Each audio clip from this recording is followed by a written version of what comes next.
Hello friends, welcome to our channel Satya GS classes. तो चलिए start करते हैं। लेखपाल सफलता बैच के अंतर्गत हम पढ़ रहे हैं प्राचीन भारत का इतिहास। और प्राचीन भारत के इतिहास में आज का हमारा टॉपिक है संगम युग। ठीक है, तो सबसे पहले हम जानते हैं संगम क्या है। संगम का अर्थ क्या है? संगम का अर्थ होता है परिषद अथवा गोष्ठी। ठीक है, संगम का जो अर्थ है वो गोष्ठी या परिषद होता है। संगम में तमिल कवि और विद्वान जो है ये एकत्र होते थे। तो याद रखना, संगम एक परिषद होती थी या एक सभा कह सकते हैं। यहाँ पर सारे तमिल विद्वान एकत्र होते थे। प्रत्येक कवि, प्रत्येक लेखक जो थे वो अपनी रचनाएं जो है ये संगम के सामने प्रस्तुत करते थे। ठीक है, और संगम की अनुमति प्राप्त हो जाने के बाद ही उस रचना का प्रकाशन संभव होता था। तो समझ में आ गया संगम के बारे में। प्राचीन काल में पांड्य राजाओं के संरक्षण में कुल 3 संगम आयोजित हुए थे। तो एक तो याद रखना कितने संगम हुए थे, तो कुल 3 संगम आयोजित हुए थे। किसके संरक्षण में? तो इसको भी याद रखना कि पांड्य राजाओं के संरक्षण में कुल 3 संगम जो है वो आयोजित हुए थे। इन्हीं संगमों में जो साहित्य संकलित किया गया उसी को संगम साहित्य कहा गया। तो याद रखना संगम साहित्य के बारे में। संगम साहित्य का विभाजन जो है ये 3 भाग में किया गया है। एक तो है पत्थुपात्तु, दूसरा है इत्थुथोके और तीसरा है पादिनेन कील कनक्कु। ठीक है, संगम की बात करें तो तीनों संगम के एक तो स्थान पूछे जाते हैं कि कौन सा संगम कहाँ पे आयोजित हुआ था। दूसरी बात, कौन सी संगम के अध्यक्ष कौन थे, ये भी इंपॉर्टेंट है। जो पहला संगम है ये मदुरा में हुआ था या मदुरै कह सकते हैं। पहला संगम मदुरै में हुआ था और इसके जो अध्यक्ष हैं वो अगस्त्य ऋषि थे। हालांकि इसका जो भी ग्रंथ है जो पहले संगम में प्रकाशित हुआ था, रचित किया गया था, वो अभी उपलब्ध नहीं है।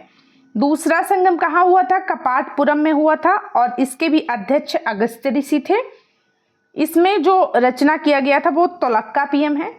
तोलक्कापियम जो है ये तमिल व्याकरण है और इसकी जो रचना की गई थी वो कब की है? तो दूसरे संगम के समय की है। तो तोलक्कापियम के बारे में याद रखना। तीसरा जो संगम है ये कहाँ हुआ था? तो ये मदुरै में हुआ था। इसके अध्यक्ष नक्कीरर हैं। ठीक है, नक्कीरर इसके अध्यक्ष हैं तीसरे संगम के।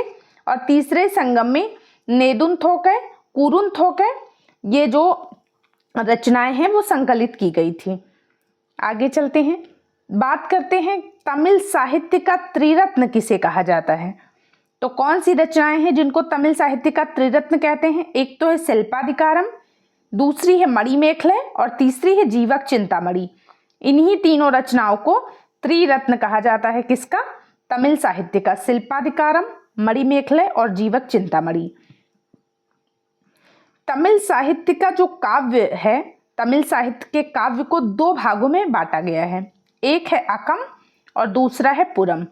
ठीक है, अकम जो है इसका जो मूल विषय है वो प्रेम है और जो पुरम है इसका जो मूल विषय है वो युद्ध है। तो इसके बारे में याद रखना, अकम और पुरम ये तमिल साहित्य के काव्य को 2 पार्ट में डिवाइड किया गया है। अब हम बात करते हैं संगम साहित्य का सबसे इंपॉर्टेंट सेक्शन है प्रमुख पुस्तकें। सबसे ज्यादा यही पूछी जाती हैं। जैसे तोलक्कापियम की बात करते हैं। तोलक्कापियम के लेखक कौन है? तो तोलक्कापियम के लेखक हैं तोलक्कापियर। मिलता जुलता नाम है, याद रखना। दूसरा है शिल्पाधिकारम। शिल्पाधिकारम के लेखक हैं इलंगो आडिगल। ठीक है, याद रखना शिल्पाधिकारम के बारे में। तीसरी पुस्तक है मणिमेखले। मणिमेखले के लेखक कौन है? तो ये है शीतले सत्यनाथ, मणिमेखले के लेखक। अगली पुस्तक है और मोस्ट इंपॉर्टेंट है जीवक चिंतामणि की पुस्तक। जीवक चिंतामणि के लेखक कौन है? तो ये है तिरुतक्क देवर। ठीक है, जीवक चिंतामणि के लेखक तिरुतक्क देवर हैं। और अगली पुस्तक है तिरुक्कुरल। तिरुक्कुरल जो है इसके लेखक हैं तिरुवल्लुवर। तो इनको याद रखना। संगम साहित्य में तमिल प्रदेश के 3 राज्यों का या 3 वंशों का उल्लेख मिलता है। एक चोल राज्य, एक चेर राज्य और एक है पांड्य राज्य। ठीक है, तो संगम साहित्य में तमिल प्रदेश में चोल, चेर और पांड्य इन तीनों का विवरण प्राप्त होता है। संगम युग का जो सर्वाधिक शक्तिशाली राज्य था वो चोलों का था। तो इनको याद रखना, पेन्नार और वेल्लारू नदियों के बीच का जो क्षेत्र था वो चोल राज्य के अंतर्गत आता था। चोल राज्य में जो सबसे प्रतापी चोल शासक था वो करिकाल था। तो करिकाल को याद रखना, किस राज्य से संबंधित है, किस वंश का है, तो चोल वंश का शासक है करिकाल। करिकाल के बारे में कहा गया है कि करिकाल ने वेण्णी युद्ध में पांड्य और चेर सहित 11 राजाओं को पराजित किया था। तो ये वेण्णी युद्ध बहुत इंपॉर्टेंट है। किसके समय में हुआ था? करिकाल ने लड़ा था इसको और पांड्य और चेर सहित 11 राजाओं को पराजित किया था। करिकाल ने पुहार या कावेरी पत्तनम की स्थापना की थी और बाद में इसी को अपनी राजधानी बनाया था। किसको? कावेरी पत्तनम को। करिकाल को संगीत के सप्त स्वरों का विशेषज्ञ भी कहा जाता है। तो इसको भी याद रखना, पूछा जा सकता है कि संगीत के सप्त स्वरों का विशेषज्ञ किस शासक को कहा जाता है, किस चोल शासक को? तो करिकाल को। फिर हम बात करते हैं चेर की। ठीक है, जो चेरों का क्षेत्र था वो केरल था, तो इसके बारे में याद रखना। और जो सबसे सर्वाधिक शक्तिशाली चेर शासक था वो था सेनगुट्टवन। सेनगुट्टवन सबसे शक्तिशाली चेर शासक था। सेनगुट्टवन ने अधिराज की उपाधि धारण करी थी। तो इनकी उपाधि याद रखना, अधिराज की उपाधि किसने धारण करी थी? सेनगुट्टवन ने। सेनगुट्टवन ने पत्तिनी नामक धार्मिक संप्रदाय को समाज में प्रतिष्ठित किया था। किसको? पत्तिनी नामक धार्मिक संप्रदाय को। फिर हम बात करते हैं पांड्य शासकों की।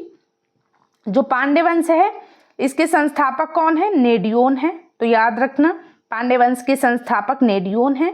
पांड्य वंश की जो राजधानी है ये कोरकई और मदुरै। ठीक है, तो ये दो हैं, कोरकई और मदुरै, ये पांड्य वंश की राजधानी है। पांड्य वंश के जो शक्तिशाली शासक हैं वो है नेंडुजेलियन।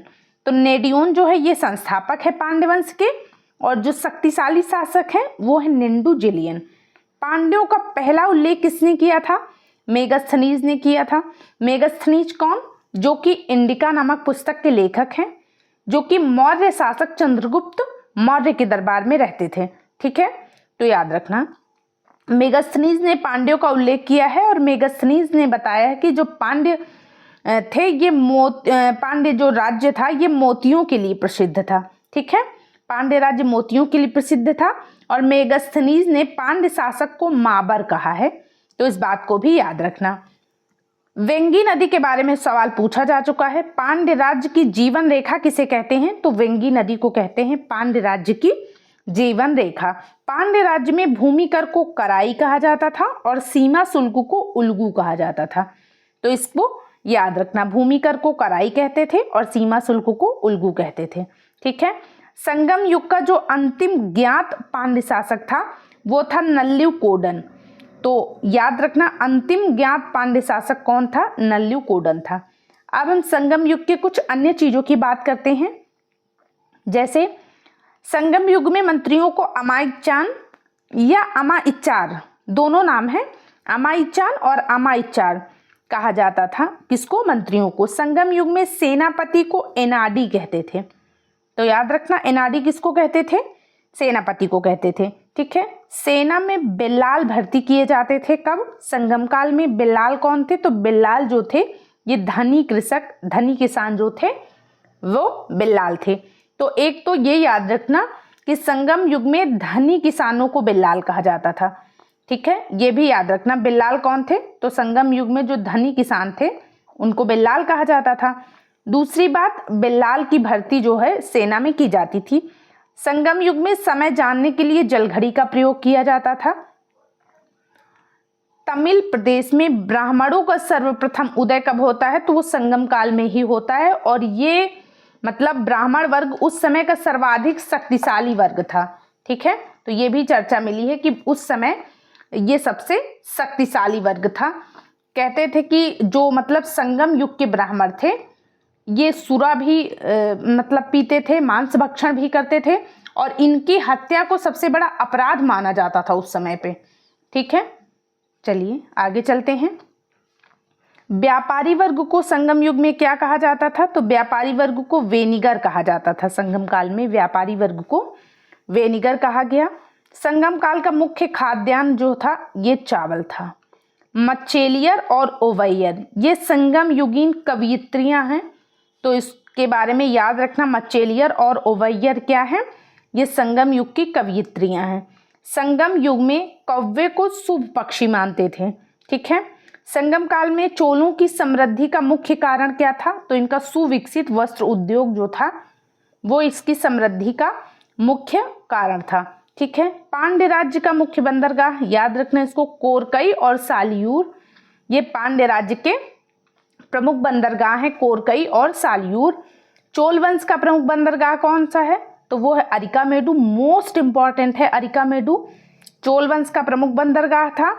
और पेरी प्लस नामक पुस्तक में इसे पेडोक कहा गया है। किसको? अरिकामेडु को। ठीक है। तो आज की क्लास में इतना ही। आई होप आपको ये क्लास पसंद आएगी। अगर आती है तो प्लीज इसे लाइक और शेयर जरूर करें। Thank you so much.